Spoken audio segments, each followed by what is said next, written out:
राधा राधा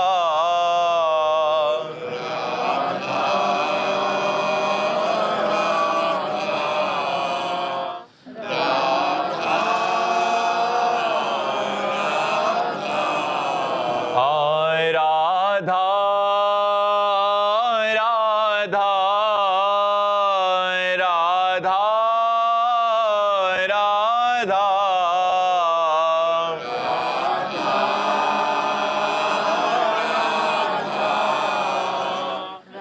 राधा राधा हाय राधा राधा राधा राधा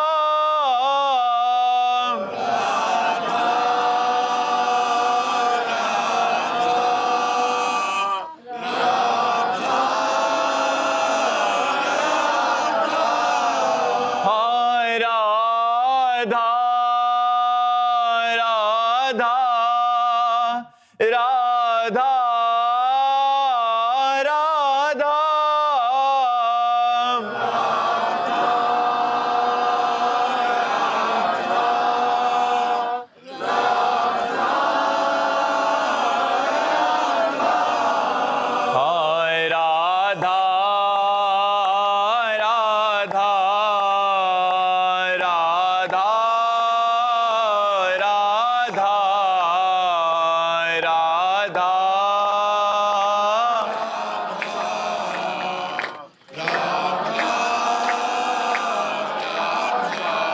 हाय राधा राधा राधा राधा राधा राधा राधा श्री राधा वल्लभ लाल की, समस्त संत हरि भक्तन की, श्री वृंदावन धाम की, सद्गुरुदेव भगवान की। मानसी राजीव सिंगल जी, गाजियाबाद से। राधे राधे गुरुजी। गुरुजी, मृत्यु के समय क्या छूटता है और क्या साथ जाता है? भगवान नाम यदि लिया है, पुण्य किए हैं और पाप किए हैं, ये तीन चीजें साथ जाती है। किया हुआ तुम्हारा पुण्य, किया हुआ तुम्हारा पाप और किया हुआ तुम्हारा भजन, ये तुम्हारे साथ जाएगा, जो आगे आपकी उन्नति या अवनति का कारण बनेगा। यदि आपने पाप किए हैं तो आगे आपकी दुर्गति हो जाएगी। नाना प्रकार के शरीरों में नाना प्रकार के रोग, नाना प्रकार की विपत्तियों से ग्रसित। अगर पुण्य किए हैं तो आपको अच्छी लौकिक उन्नति प्राप्त होगी, यदि भजन किए हैं तो पारलौकिक उन्नति प्राप्त होगी। यही मृत्यु लोक थोड़ी है, और ऊपर लोक है, नीचे लोक है, जहाँ विशुद्ध देह है, दिव्य सुविधाएं हैं, कहीं कोई रोग शोक नहीं है, ऐसी लोगों की प्राप्ति होगी। अगर सही भजन कर लिया तो भगवान की प्राप्ति हो जाएगी, शेष और कुछ नहीं साथ जाता। ये स्थूल शरीर यहीं छूट जाता है, सूक्ष्म शरीर, कारण शरीर और आत्मा, जहाँ जहाँ आप कर्म के अनुसार जाना होगा वहाँ वहाँ वो जन्म लेगा और वैसे कर्म भोगेगा। इसीलिए अपने को कमाना है भगवान नाम, पाप नहीं कमाना है। पाप से बचो और खूब भगवान नाम जप करो, राधा राधा राधा, मन लगे ना लगे तो इस लोक में भी उन्नति होगी और परलोक में भी उन्नति होगी। जहाँ बैठोगे वहाँ आनंद ही आनंद रहेगा। यदि पाप नष्ट हो जाए और केवल भजन रह जाए तब। अभी पाप है तो भजन करते हुए जलन होगी, अशांति होगी, लेकिन जिस दिन पाप नष्ट हो जाएंगे उस दिन आपका हृदय आनंद से भर जाएगा। जी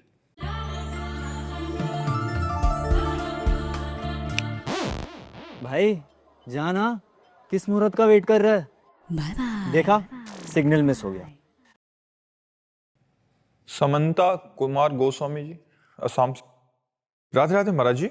महाराज जी, मृत्यु के बाद सूक्ष्म और कारण शरीर का क्या होता है? इन दोनों शरीरों के बारे में थोड़ा जानने की जिज्ञासा थी। अगर मृत्यु माया का ही अंश है तो क्या? देखो, जब शरीर छूटता है तो पंचभूत शरीर यहीं रह जाता है, और कारण शरीर, अगर पाप अधिक हुए तो कारण शरीर सहित सूक्ष्म शरीर को एक शरीर में डाला जाता है, जैसे पंचभूत में डाला जाता है, ऐसे उसे कहते हैं यातना देह, नरक में मिलता है।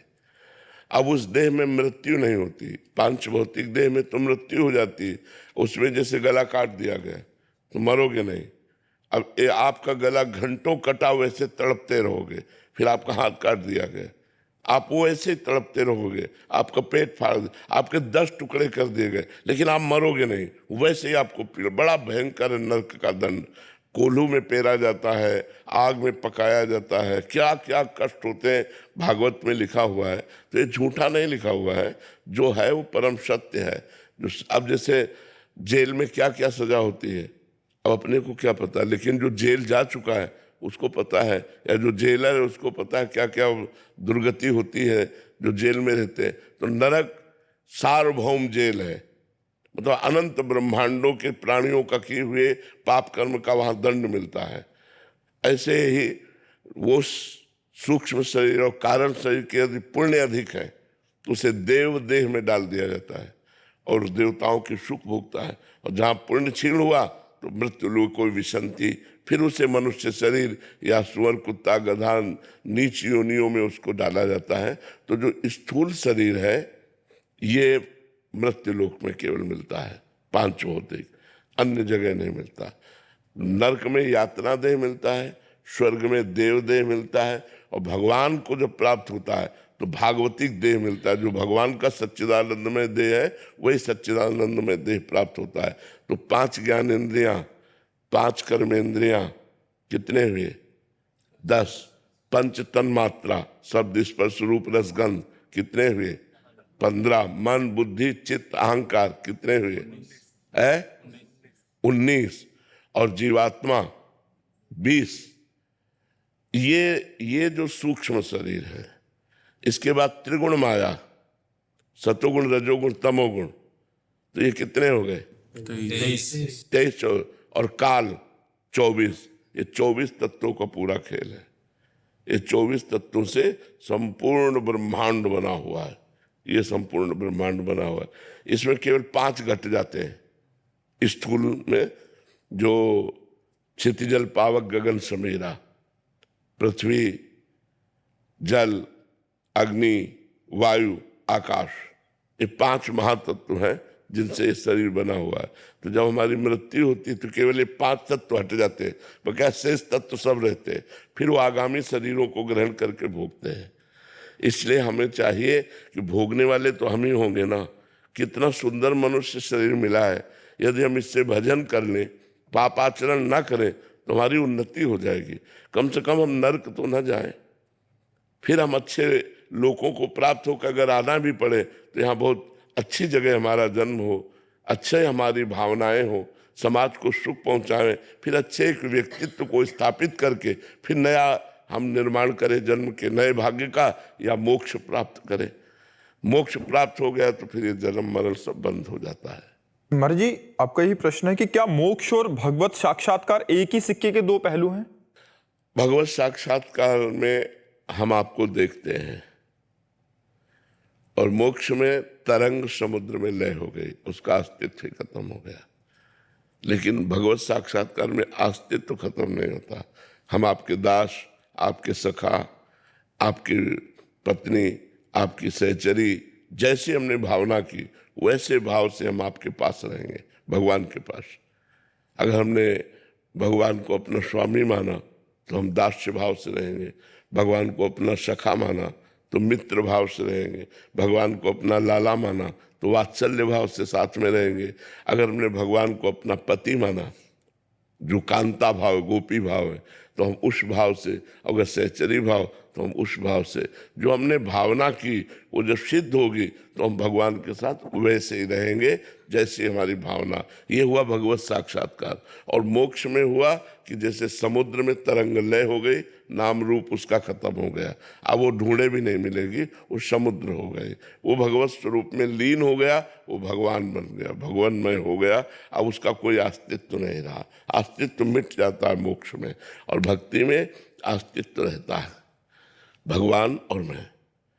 और ये मतलब कहने में आता है, लेकिन उस समय मैं खो जाता है, केवल भगवान ही रहते हैं। अंतिम जो अवस्था होती है उसमें केवल भगवान ही रहते हैं, मैं भगवान में लीन हो जाता है। बस मेरे प्रभु, पर दो रहते हैं, भक्त और भगवान रहते हैं। समरनाथ जी, राधे राधे गुरु जी, आंतरिक संबंध कब और कहाँ जागृत होता है गुरु और शिष्य का?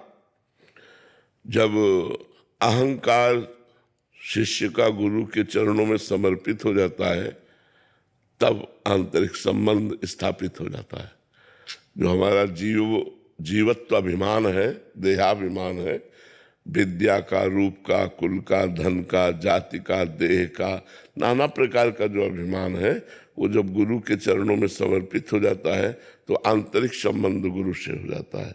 और आंतरिक संबंध होने का मतलब जो गुरु के हृदय में चल रहा है वही शिष्य के हृदय में चलने लगे। एक हरिव्यास देवाचार्य नाम के महापुरुष हुए हैं निम्बार्क संप्रदाय में।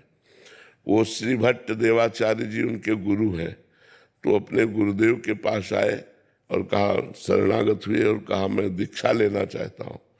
तो बोले दीक्षा ऐसे थोड़ी दे देंगे, जाओ 12 वर्ष गिरिराज जी की परिक्रमा करो राधा नाम रटते हुए।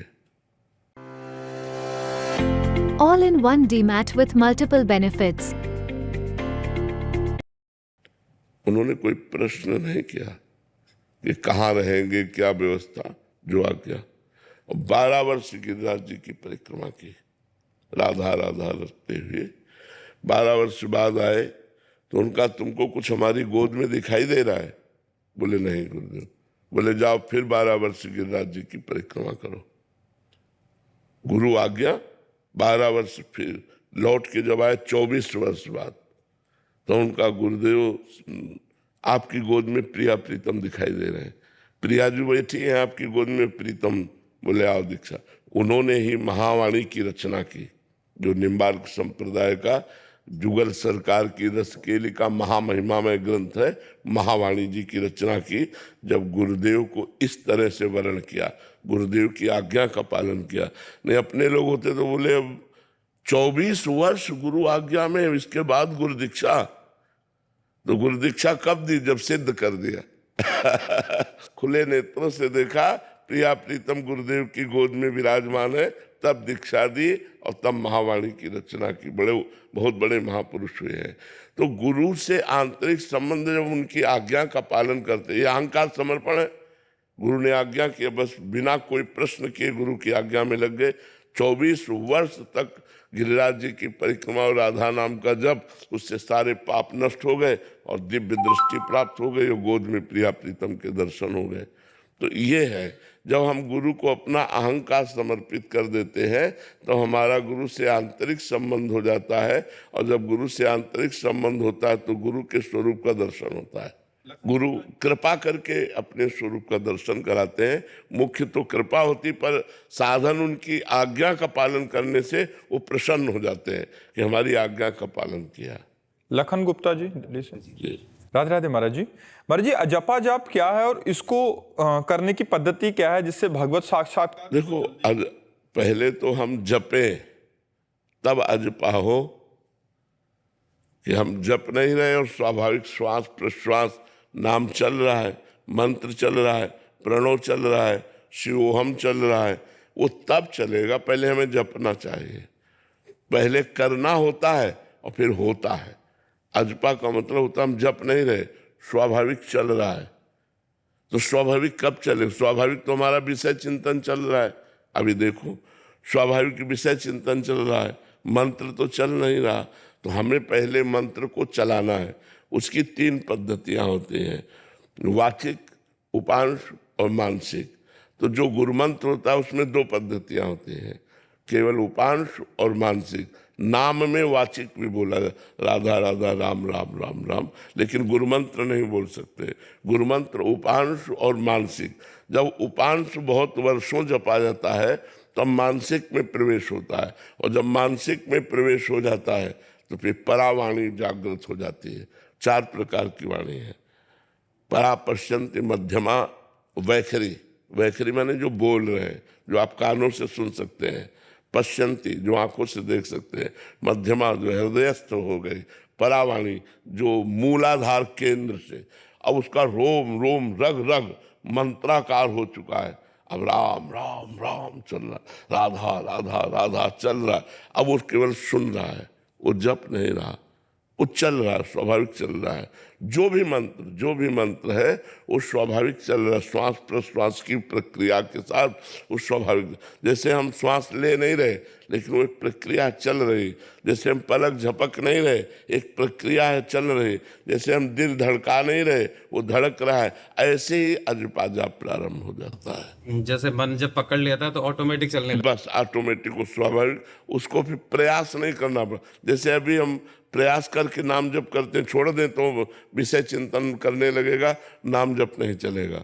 जब सिद्ध हो जाता है तो ऐसे चलता है। है। तो गुरुदेव भगवान जैसे जब हम कुछ कार्य कर रहे होते हैं, जैसे दुकान पे हम लोग होते हैं, कुछ कार्य किसी से बातचीत कर रहे होते हैं, उस समय थोड़ा सा मतलब वो मन में रहता है कि इतने समय मेरा नाम हाँ, नाम छूटता है, नाम छूटता है, पर उस समय को भी कैसे चले। उस समय को भी हम भगवान के चरणों में समर्पित कर दें। ये बहुत सौभाग्य का विषय है कि नाम छूटने पर व्यथा होती है, ये बहुत अच्छे भक्त का लक्षण है।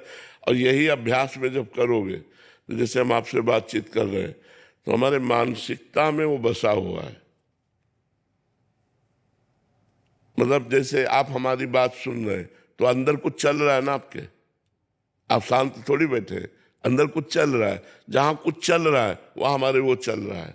तो हम आपसे बातचीत भी कर रहे हैं, हमारा भजन भी चल रहा है, हमारा स्मरण भी चल रहा है। पर ये बहुत दीर्घ काल तक जब अभ्यास किया जाता है तब ऐसी बात आती है। लेकिन एक चीज और मैंने आपके मुख से सुनी थी कि जैसे कोई महत अपराध हो जाते तो एक बार गुरुदेव के सामने जरूर बताने चाहिए। तो गुरुदेव भगवान मेरे से तो पूरे जीवन में पहले का तो मैं आपको क्या बताऊं। हाँ, अब लो नसानी अब ना न सही हो, अब तक किया अब नहीं करूंगा। बस यही नियम ले लेने से और नाम जप करने से पीछे के पाप नष्ट हो जाते हैं। अब लो नशानी अब ना नशे, आज तक किया, गुरुदेव के सामने हो गए, संत के सामने हो गए। हमें पहले प्रमादवश शासन करने की हिम्मत नहीं थी अपने मन में, आज हमारी हिम्मत आ गई। अब लो नशानी अब ना नशे हो, आज तक किया अब नहीं करूँगा, तो सब माफ हो जाता है और भगवान की प्राप्ति हो जाती है। खूब नाम जप करो, गलतियों से बचने की चेष्टा करो। सोन कन्वर जी जयपुर से।